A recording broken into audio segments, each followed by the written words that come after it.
পাটের জমিতে বোমা রাখা আছে।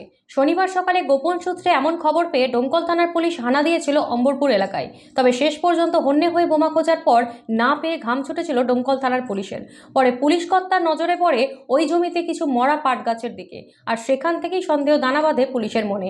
পাট তুলে মাটি খুঁড়ে দেখা যায় প্লাস্টিকের কন্টেনারে রাখা থরে থরে বোমা। নির্বাচনের সময় বোমা নিয়ে আতঙ্কে থাকলেও শেষ পর্যন্ত ডোমকল তার পুরনো চেহারায় ফেরেনি। এমনকি ফল প্রকাশের পরেও অপ্রীতিকর কোনো ঘটনা ঘটেনি ডোমকল এলাকায়। কিন্তু তারপরেও নিশ্চিন্ত হতে পারছে না ডোমকল থানার পুলিশ। প্রায় গোপন আস্তানা থেকেই মিলছে বোমা। পুলিশের দাবি, নির্বাচনের সময় ব্যবহার করতে না পারা বোমায় পুঁতে রাখা হচ্ছে বিভিন্ন এলাকায়, আর সেগুলোই গোপনে খবর পেয়ে উদ্ধার করছি আমরা। অম্বরপুরের ঘটনাও ঠিক একইভাবে ঘটেছে। শনিবার গোপন সূত্রে খবর পেয়ে পুলিশ ওই এলাকায় গিয়ে পাটের জমিতে তল্লাশি শুরু করে, কিন্তু প্রাথমিক তদন্তে কিছুই মেলেনি পুলিশের নজরে। শেষ পর্যন্ত কিছু মরা পাট গাছ দেখেই সূত্র মেলে বোমার। সেই পাট গাছ তুলে মাটি খুঁড়তে দেখা যায় প্লাস্টিক কন্টেনারে থরে থরে সাজানো 17টি বোমা।